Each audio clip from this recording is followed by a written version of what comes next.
नमस्कार। भारतीय राजनीति में वर्तमान में पितामह कहे जाने वाले शरद पवार, जिस शरद पवार के बारे में कहा जाता है कि उनकी हाँ में ना है, ना में हाँ है, वो शरद पवार गुनगुना रहे हैं, हमसे का भूल हुई कि ये सजा हमका मिली।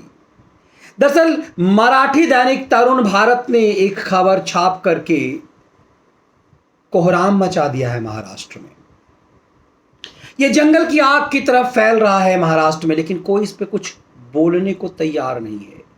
दरअसल तरुण भारत ने यह छापा कि महाराष्ट्र के मुख्यमंत्री उद्धव ठाकरे शरद पवार के फोन का जवाब नहीं दे रहे हैं, फोन नहीं उठा रहे हैं, उनसे बातें नहीं कर रहे हैं। तो क्या महाराष्ट्र में मुख्यमंत्री की कुर्सी पर जिस शरद पवार ने उद्धव ठाकरे को बिठाया, वो उद्धव ठाकरे एहसान फरामोश हो गए हैं? शरद पवार को ऐसा क्यों लग रहा है, और क्यों शरद पवार को अब अपनी गलती का एहसास हो रहा है कि उन्होंने गलती कर दी? और यदि पवार को गलती का एहसास हो रहा है तो फिर क्या होगा? दरअसल शरद पवार ने अनिल देशमुख की वकालत की थी दिल्ली आकर। गृह मंत्री बनाया था अनिल देशमुख को। उस अनिल देशमुख के खिलाफ सीबीआई ने एफआईआर किया, उनके यहां घंटों पूछताछ हुई। अब उस अनिल देशमुख के ऊपर सीबीआई ने जो महा वसूली का मामला दर्ज किया था, उसके साथ अब मनी लॉन्ड्रिंग का केस दर्ज हो गया है। अब इसका मतलब यह है कि महाराष्ट्र का गृह मंत्री मनी लॉन्ड्रिंग के धंधे में लिप्त था। मतलब अपने एक पुलिस अधिकारी से 100 करोड़ रुपए वसूली का मंथली वसूली करवाता था और मनी लॉन्ड्रिंग भी करता था, और ये शरद पवार की पार्टी का है। मतलब सब कुछ हो रहा था और मुख्यमंत्री अनजान थे। मुख्यमंत्री के कोटे का जो कमिश्नर था मुंबई का, परमवीर सिंह था, वो अनजान था। सब निर्दोष, सिर्फ शरद पवार के अनिल देशमुख दोषी। तो क्या अनिल देशमुख जो गृह मंत्री के रूप में 100 करोड़ रुपए प्रति माह वसूली करते थे, जैसा कि परमवीर सिंह ने आरोप लगाया, तो अनिल देशमुख क्या अकेले लपेट रहे थे? ये तमाम आरोप सीधे सीधे अब शरद पवार के पूरे लंबे पॉलिटिकल करियर, 5 दशक से लंबे पॉलिटिकल करियर को दागदार कर रहा है। दरअसल शरद पवार की बेचैनी यह है कि महाराष्ट्र में जो उन्होंने सरकार बनाई, वो उनके पूरे 5 दशक के बनी बनाई छवि को खा गया। भ्रष्टाचार के उन पे आरोप तो कई लगे, अब की बार आरोप तो डायरेक्ट उनके ऊपर नहीं है, लेकिन जो आरोप हैं वो इतने गंभीर हैं कि उसके दाग शरद पवार के सफेद हाफ शर्ट तक पहुंच रहे हैं। सवाल यह उत्पन्न होता है कि अनिल वजह एक इंस्पेक्टर लेवल का अधिकारी, जिसे सस्पेंड कर दिया गया, बर्खास्त कर दिया गया जिसे, और उसकी बर्खास्तगी ऐसी हुई कि अब पल्ला झाड़ रही है शिवसेना और मघारी सरकार कि आदमी, इसके ऊपर गंभीर आरोप हैं। लेकिन सवाल यह है कि इसी सचिन वाजे के नियुक्ति करने के लिए दोबारा, जब ये पहले से बर्खास्त था, इसकी नियुक्ति करने के लिए पापड़ बेले थे उद्धव ठाकरे ने। सोचिए, उद्धव ठाकरे उस समय में शिवसेना सुप्रीमो थे, मतलब अपने आप को सरकार से ऊपर सुप्रीमो समझते थे। जब देवेंद्र फडणवीस की सरकार थी, शिवसेना के सहयोग थे। देवेंद्र फडणवीस ने खुद कहा कि शिवसेना के कई नेता, एमएलए, खुद उद्धव ठाकरे ने सचिन वाजे की पैरवी की कि इनकी दोबारा नियुक्ति कर ली जाए। हमने एडवोकेट जनरल से राय ली, उन्होंने मना कर दिया, हमने नियुक्ति नहीं की। लेकिन जो ही ये सरकार आई, महावसूली की सरकार, सचिन वाजे की दोबारा से नियुक्ति हो गई, और नियुक्ति भी नहीं हुई, बेहद जिम्मेवारी वाला पद मिला। और उसके बाद उन्होंने इस एनकाउंटर स्पेशलिस्ट ने, जो एकदम से वसूली का मास्टर था, जो पुलिस की भेष में दरअसल सही मायने में अत्याचारी था, बहसी था, जिसने कई एनकाउंटर किए हत्या के रूप में, जो एक देश के एक नामी गिरामी पत्रकार संपादक के घर पे पहुंच गया उसके गिरेबां में हाथ डालने के लिए। एक एनकाउंटर स्पेशलिस्ट का एक संपादक के घर में पहुंचना अपने आप में कई सवाल खड़े करता है। लेकिन वो सब करतूत करता रहा, इसके वर्धस्त कौन था? दरअसल शरद पवार इसी लिहाज से उद्धव ठाकरे को समझाना चाहते हैं कि कर्म कुकर्म सबका हिस्से में सबकी जिम्मेदारी, लेकिन उसमें हिस्सेदारी सिर्फ मेरी, पाप का खरा सिर्फ मेरे ऊपर फूटेगा।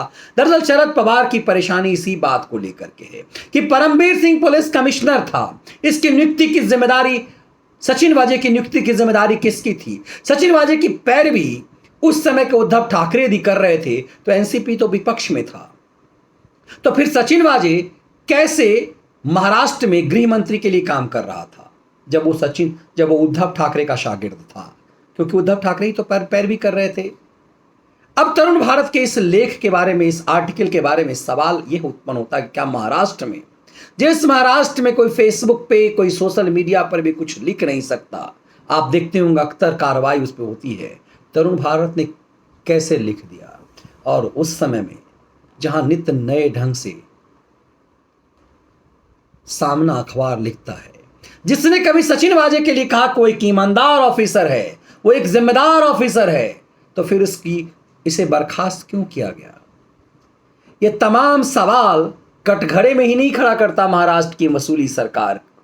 अब तो यह भी सामने आया है कि शरद पवार को लग रहा है कि जिस अनिल देशमुख के लिए उन्होंने अपना मुंह खला करवाया दिल्ली आकर के, उन्हें दो प्रेस कॉन्फ्रेंस 24 घंटे में करना पड़ा कि हमारा अनिल देशमुख निर्दोष है और किसी भी हालत में इस्तीफा नहीं देगा, लेकिन इस्तीफा देना पड़ा। तो क्या उन्हें एक षड्यंत्र के तहत शिवसेना ने फंसा दिया? इस महाउसूली सरकार में पूरा जो है बदनामी का ठीकरा सिर्फ एनसीपी पर फूट रहा है। परेशानी इसी बात को लेकर है। शरद पवार को यह पता है कि महत्वाकांक्षा थी उद्धव ठाकरे की मुख्यमंत्री बनने की, क्योंकि लगातार संजय राउत यही कह रहे थे कि मुख्यमंत्री तो शिवसेना का ही होगा। गठबंधन की सरकार जो बनी थी, जिसे जनता ने चुना था, वो बीजेपी और शिवसेना के लिए था और मुख्यमंत्री देवेंद्र फडणवीस को ही बनना था।